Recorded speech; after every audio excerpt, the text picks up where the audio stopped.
ವಾಣಿಜ್ಯ ನಗರಿ ಹುಬ್ಬಳ್ಳಿಯಲ್ಲಿ ಕಸದ ಮಾಫಿಯಾ ತಲೆ ಎತ್ತಿದೆ. ಒಂದೇ ದಿನಕ್ಕೆ ಬರೋಬ್ಬರಿ 350 ಟನ್ಗೂ ಅಧಿಕ ಕಸವನ್ನ ಒಂದೆಡೆ ಸುರಿತಾ ಇದ್ದಾರೆ. ಪರಿಣಾಮ ಹುಬ್ಬಳ್ಳಿಯ ಹೃದಯ ಭಾಗದಲ್ಲಿ ಪಾಲಿಕೆ ನಿರ್ಮಿತ ಕಸದ ಗುಡ್ಡವೇ ನಿರ್ಮಾಣವಾಗಿದೆ. ಆ ಕುರಿತ ಒಂದು ವರದಿ ಇಲ್ಲಿದೆ.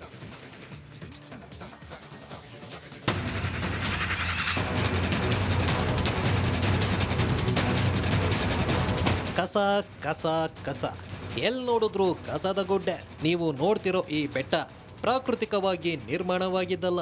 ಹುಬ್ಬಳ್ಳಿಯ ಮಹಾನಗರ ಪಾಲಿಕೆ ಕಳೆದ ಅದೆಷ್ಟೋ ವರ್ಷಗಳಿಂದ ಸೃಷ್ಟಿ ಮಾಡಿರೋ ಬೃಹತ್ ಬೆಟ್ಟ.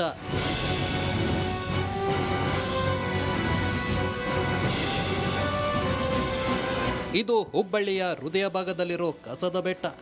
ಒಂದಲ್ಲ ಎರಡಲ್ಲ, ಬರೋಬ್ಬರಿ 29 ಎಕರೆ ಜಾಗದಲ್ಲಿ ಈ ಕಸದ ಬೆಟ್ಟ ಹರಡಿಕೊಂಡಿದೆ. ಅಂದರೆ ಇಲ್ಲಿ ಅದೆಷ್ಟು ಕಸವನ್ನ ತಂದು ಸುರಿದಿರ್ಬೋದು ಅಂತ ಅಂದಾಜು ಮಾಡಿ. ಇಲ್ಲಿ ಗಮನಿಸಬೇಕಾದ ಮತ್ತೊಂದು ರಣಭಯಂಕರ ನಿಜ ಅಂದರೆ ಸರಿಸುಮಾರು 150 ವರ್ಷಗಳಿಂದಲೂ ಇಲ್ಲಿ ಕಸವನ್ನ ತಂದು ಸುರಿಯಲಾಗುತ್ತಿದೆ. 150 ವರ್ಷದ ಕಸವನ್ನ ವಿಲೇವಾರಿಯೇ ಮಾಡಿಲ್ಲ.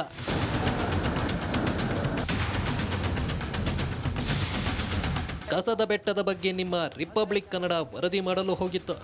ಈ ವೇಳೆ ಇಲ್ಲಿನ ಸಿಬ್ಬಂದಿ ವರದಿ ಮಾಡದಂತೆ ತಡೆದಿದ್ದಾರೆ. ಅಲ್ಲದೆ ಪ್ಲಾಸ್ಟಿಕ್ ವಿಲೇವಾರಿ ಮಾಡುವ ಯಂತ್ರ ಆಫ್ ಮಾಡಲಾಗಿತ್ತು. ಯಾವಾಗ ರಿಪಬ್ಲಿಕ್ ಕನ್ನಡ ಕ್ಯಾಮರಾ ಆನ್ ಆಯ್ತು, ಇಲ್ಲಿನ ಮಿಷನ್ ಕೂಡ ಆನ್ ಆಯ್ತು. ಏನ್ ತಮ್ಮ ಹೆಸರು? ನಮ್ಮ ಹೆಸರು ಏನು ಬೇಡ ಸರ್. ಲೇಬರ್ ಆಗ್ಲಿ ಯಾರೇ ಆಗ್ಲಿ ನೀವು ಮಾತಾಡ್ತೀರಾ? ಮಾತಾಡಲ್ಲ ಸರ್. ನಾವು ಮತ್ತೆ ಏನ್ ಹೇಳ್ತೀರಿ ನಮ್ಮ ಹತ್ರ?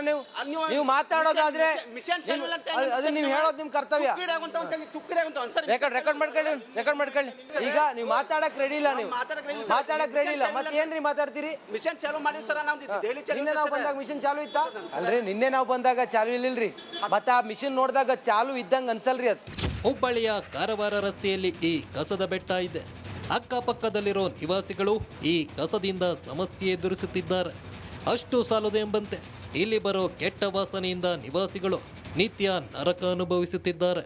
ವರದಿ ಮಾಡಲು ಹೋದ ನಮ್ಮ ಕ್ಯಾಮ್ರಾಮನ್ ಸಹ ಇಲ್ಲಿನ ವಿಷ ಸೇವನೆಗೆ ಅಸ್ವಸ್ಥರಾಗಿದ್ದಾರೆ. ಅಂದರೆ ಇಲ್ಲಿನ ಪರಿಸ್ಥಿತಿ ಹೇಗಿರಬೇಡ, ಇಲ್ಲಿನ ಜನರ ಕಥೆ ಏನಾಗಿರಬೇಡ. ರಾತ್ರಿ ಕೆಂಪಗಿರಿ ಅದು ಕೆಂಪಕರ್ನಲ್ಲಿ ಕಾರ್ಪೊರೇಷನ್ ಎಲ್ಲ ಕಸ ವಿಲೇವಾರಿ ಅಲ್ಲೇ ಹಾಕ್ತಾರೆ ಅವರು. ರಾತ್ರಿ ವೇಳೆಗೆ ಅದು ಸುಡ್ತಾರವ್ರು. ಸುಡಿದು ಹೊಗೆಯಿಂದ ನಮಗೆ ಭಯಂಕರ ತ್ರಾಸ ಆಗ್ತೈತೆ. ಅದರಿಂದ ಅಸ್ಮಾ ಕೂಡ ನನಗೆ ಅಸ್ಮಾ ಆಗಿಬಿಟ್ಟೈತೆ. ಈಗ ಆ್ಯಕ್ಚುಲಿ ಅಸ್ಮಾದೊಳಗದೇನು ನಾನು. ಅದು ಸುಟ್ಟದನ್ನ ಕಾಗದ ಪತ್ರ ಕೊಡೋಕೆ ಕೆಲವೊಂದು ಸುಟ್ಟು ನಮ್ಮ ಅಟ್ಟದ ಮೇಲೆ ಬರ್ತಾವೆ. ಹಿಂಗೆ ಇಂಥ ಸಮಯದೊಳಗೆ ನಾವು ಹೆಂಗೆ ಜೀವನ ಮಾಡಬೇಕು? ಯಾವಾಗ ರಿಪಬ್ಲಿಕ್ ಕನ್ನಡ ವರದಿ ಪ್ರಸಾರ ಮಾಡ್ತಾ ಪಾಲಿಕೆ ವಿರುದ್ಧ ಕನ್ನಡ ಪರ ಸಂಘಟನೆಗಳು ಹೋರಾಟಕ್ಕೆ ಇಳಿದಿದ್ದಾರೆ. ಇಲ್ಲಿನ ಜನರು ಅಳಲು ತೋಡಿಕೊಳ್ತಿದ್ದಾರೆ.